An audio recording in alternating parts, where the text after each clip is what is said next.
அனைவருக்கும் தெய்வீக வணக்கம். நான் உங்கள் Karthik. Welcome to divine truth YouTube channel. இன்னைக்கு நம்ம பார்க்க போறது வரும் ஞாயிற்றுக்கிழமை, அதாவது மார்ச் மாதம் 10ஆம் தேதி 2024 மயான கொள்ளை அமாவாசை. சுலபமாக கிடைக்கும் இந்த 5 சூட்சமமான பொருட்களை ஒன்றாக சேர்த்து வீட்டின் தலைவாசல் மேல் கட்டிப்பாருங்கள். கடல் போல் பணம் குவியும். பணம் சேர்வது மட்டும் கிடையாதுங்க.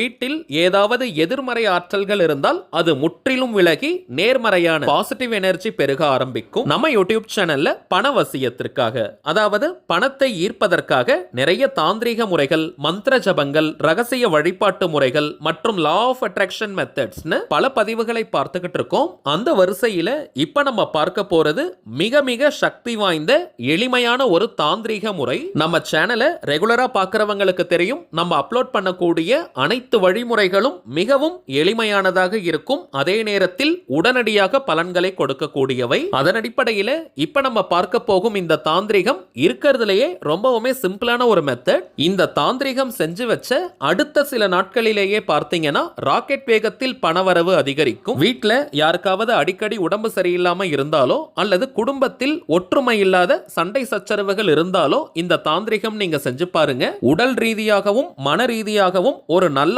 ஆரோக்கியத்தை கொடுக்கும். குடும்பத்தில் அமைதி நிலவும். இந்த தாந்திரிகத்தை எப்படி செய்யணும், எந்த நேரத்தில் இதை கட்டினால் உச்சக்கட்ட பலன்கள் கிடைக்கும்ன்ற முழு விவரங்களை இந்த வீடியோல டீடைல்டா நம்ம தெரிஞ்சுக்கலாம். அதற்கு முன்னாடி நம்ம சேனலை இப்பதான் நீங்க ஃபர்ஸ்ட் டைம் பாக்குறீங்கன்னா மறக்காம சப்ஸ்கிரைப் பண்ணிக்கோங்க. பக்கத்துல இருக்க பெல் ஐகானையும் பிரஸ் பண்ணிக்கோங்க. அப்பதான் அப்லோட் பண்ற எல்லா பயனுள்ள தகவல்களும் உடனடியா உங்களுக்கு நோட்டிபிகேஷன்ல வரும். நம்ம அப்லோட் பண்ணக்கூடிய நிறைய பணவசிய முறைகளை வெள்ளிக்கிழமை, அமாவாசை, பௌர்ணமி மற்றும் 3ஆம் பிறை வரக்கூடிய நாட்களில் செய்வதுதான் வழக்கம். அதன் அடிப்படையில் இப்ப நம்ம பார்க்க போகும் இந்த தாந்திரிகத்தை மாசி மாத மயான கொள்ளை அமாவாசையில் நம்ம செய்யணும். நாளும் கோளும் செய்வதை போல நல்லவர்கள் கூட செய்ய மாட்டாங்கன்றது பழமொழி. அப்படிப்பட்ட அற்புதமான நேரத்தில் இந்த தாந்திரிகத்தை செஞ்சு பாருங்க. மின்னல் வேகத்தில் உங்களுக்கு பலன்கள் கிடைக்கும். இந்த தாந்திரிகம் செய்வதற்கு எந்த விதமான கட்டுப்பாடுகளோ தடைகளோ கிடையாதுங்க. ஆண்கள் பெண்கள் யார் வேணாலும் இதை செய்யலாம். குளிச்சுட்டு தான் இந்த தாந்திரிகம் நீங்க செய்யணும்னு கிடையாதுங்க. அதே போல அசைவம் நீங்க சாப்பிட்டு இருந்தாலும் இந்த மெத்தடை ஃபாலோ பண்ணலாம். பெண்கள் தீட்டு நேரமாக இருந்தாலும் இந்த டெக்னிக்கை நீங்க யூஸ் பண்ணலாம். பெண்கள் தீட்டுன்னு மட்டும் கிடையாதுங்க, வேறு எந்த வகையான தீட்டாக இருந்தாலும் இந்த மெத்தடை தாராளமாக நீங்க பயன்படுத்தலாம். முதல் விஷயம், மாசி மாத அமாவாசைக்கான திதி நேரத்தை ஃபர்ஸ்ட் நம்ம கிளியரா தெரிஞ்சுக்கலாம். வாக்கிய பஞ்சாங்கத்தின்படி மார்ச் மாதம் 9ஆம் தேதி சனிக்கிழமை மாலை 6 மணி 1 நிமிடங்களுக்கு அமாவாசை திதி துவங்குதுங்க. அடுத்த நாள் மார்ச் மாதம் 10ஆம் தேதி ஞாயிற்றுக்கிழமை மதியம் 3 மணி 39 நிமிடங்களுடன் அமாவாசை திதி நிறைவு பெறுதுங்க.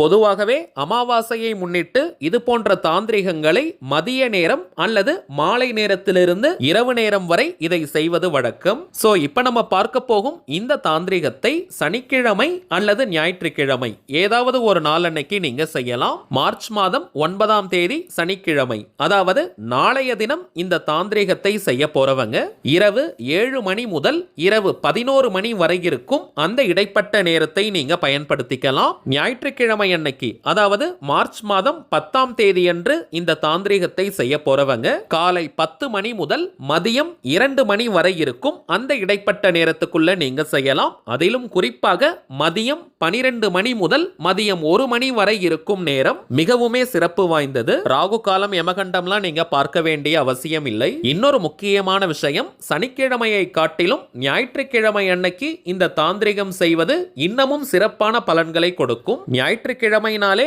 அது சூரியனுக்கு உகந்த நாள். அமாவாசை சூரியனுடன் தொடர்புடையது. அதனால தாங்க ஞாயிற்றுக்கிழமை அன்னைக்கு அமாவாசை வருவது மிகவுமே சிறப்பாக கருதப்படுது. சோ ஞாயிற்றுக்கிழமை அன்னைக்கு இந்த தாந்திரிகத்தை செய்ய முடியும், டைம் இருக்குன்னு நினைக்கிறவங்க அன்னைக்கு இந்த மெத்தடை நீங்க ஃபாலோ பண்ணுங்க. ஞாயிற்றுக்கிழமை அன்னைக்கு நீங்க வெளியே போறீங்க, அன்றைய தினத்தை நீங்க பயன்படுத்திக்க முடியாதுன்னு நினைக்கிறவங்க மட்டும் சனிக்கிழமை அன்னைக்கு இந்த மெத்தடை ஃபாலோ பண்ணுங்க. இதை தாண்டி பொதுவாகவே சூரிய உதயத்தின் போது என்ன திதி இருக்கோ அன்றைய நாள் முழுவதுமே அந்த திதியினுடைய அதிர்வலைகள் அதிகமாக இருக்கும். அதன் அடிப்படையில் பார்த்தால் ஞாயிற்றுக்கிழமை அன்னைக்கு சூரிய உதயத்தின் போது அமாவாசை திதி தாங்க இருக்கு. சோ முடிந்தவரை ஞாயிற்றுக்கிழமை அன்னைக்கு இந்த மெத்தடை நீங்க ஃபாலோ பண்ணுங்க. தாந்திரிக முறையினாலே அதற்கு சில புறப்பொருட்கள் தேவை. இந்த மெத்தடுக்கு பிரதானமாக நமக்கு தேவைப்படும் 5 பொருட்களை பார்க்கலாம். முதலாவதாக 3 எண்ணிக்கையில ஜாதிக்காய். எல்லா நாட்டு மருந்து கடைகளிலும் சுலபமாக கிடைக்கும். சூப்பர் மார்க்கெட்ல கூட பார்த்தோம்னா இந்த ஜாதிக்காய்கள் கிடைக்கும். எதிர்மறை ஆற்றல்களை, அதாவது நெகட்டிவ் எனர்ஜியை உடனடியாக விரட்டி அடிக்கக்கூடிய சக்தி இந்த ஜாதிக்காய்க்கு உண்டு. ஜாதிக்காயை பயன்படுத்தி நிறைய தாந்திரிகங்கள் இருக்குங்க. நம்ம சேனல்ல கூட அதை பார்த்திருக்கோம். இந்த மெத்தடுக்கு 3 எண்ணிக்கையில ஜாதிக்காய் நமக்கு தேவை. இந்த ஜாதிக்காயை பொறுத்த வரைக்கும் உங்க வீட்ல இப்போ நேர்மறையான ஆற்றல், பாசிட்டிவான எனர்ஜி இருக்குன்னா அதை பல மடங்காக உயர்த்தி கொடுக்கும். நெகட்டிவ் எனர்ஜி, எதிர்மறையான ஆற்றல்கள் இருந்தால் அதை முற்றிலுமாக அழித்துவிடும். இரண்டாவதாக ஒரு கைப்பிடி அளவிற்கு கல்லுப்பு நீங்க எடுத்துக்கோங்க. இந்த கல்லுப்பின் மகத்துவத்தை ஆல்ரெடி நிறைய பதிவுகள்ல நம்ம பார்த்திருக்கோம். ஜலமாணிக்கம், பூமி கர்ப்பம், சமுத்திர ஸ்வர்ணம்னு சாஸ்திரங்கள்ல இந்த கல்லுப்பிற்கு நிறைய பெயர்கள் உண்டு. மூன்றாவதாக நமக்கு தேவைப்படுவது ஒரு 5 ரூபாய் நாணயம். எண் 5ற்கு கடன் தொல்லையை நீக்கக்கூடிய ஆற்றல் இருக்குங்க. பணவரவையும் அது அதிகரிக்கும். அதனால 5 ரூபீஸ் காயின் நீங்க எடுத்துக்கோங்க. நான்காவதாக 6 எண்ணிக்கையில ஏலக்காய். மகாலட்சுமி தாயார் மற்றும் குபேரருக்கு மிகவுமே பிடித்தமான பொருள். எண் 6 சுக்கிரனை குறிக்கும். இக வாழ்க்கையின் அத்தனை சுகங்களையும் 16 செல்வங்களையும் நமக்கு வாரி வழங்கக்கூடிய கிரகம் சுக்கிர பகவான். அவருடைய எண் 6ஆக இருப்பதனால 6 எண்ணிக்கையில ஏலக்காயை நம்ம எடுத்துக்கணும். அடுத்ததாக 2 துண்டு பட்டை எடுத்துக்கோங்க. ரொம்ப பெருசா இருக்கணும்னு கூட அவசியம் கிடையாதுங்க. மீடியம் சைஸ்ல இருக்கக்கூடிய 2 பட்டைகளை எடுத்துக்கோங்க. இப்ப நம்ம பார்த்த இந்த 5 பொருட்களுக்குமே பணத்தை வசியம் செய்யக்கூடிய தன்மை உண்டு. இதை தவிர்த்து தனித்துவமான பலன்களையும் கொடுக்கும். இந்த 5 பொருட்களையும் ஒரு சிவப்பு நிற துணியில, ரெட் கலர் கிளாத்ல வச்சு மூட்டை போல நம்ம கட்டணும். வேற எந்த கலரையும் நம்ம யூஸ் பண்ண கூடாதுங்க.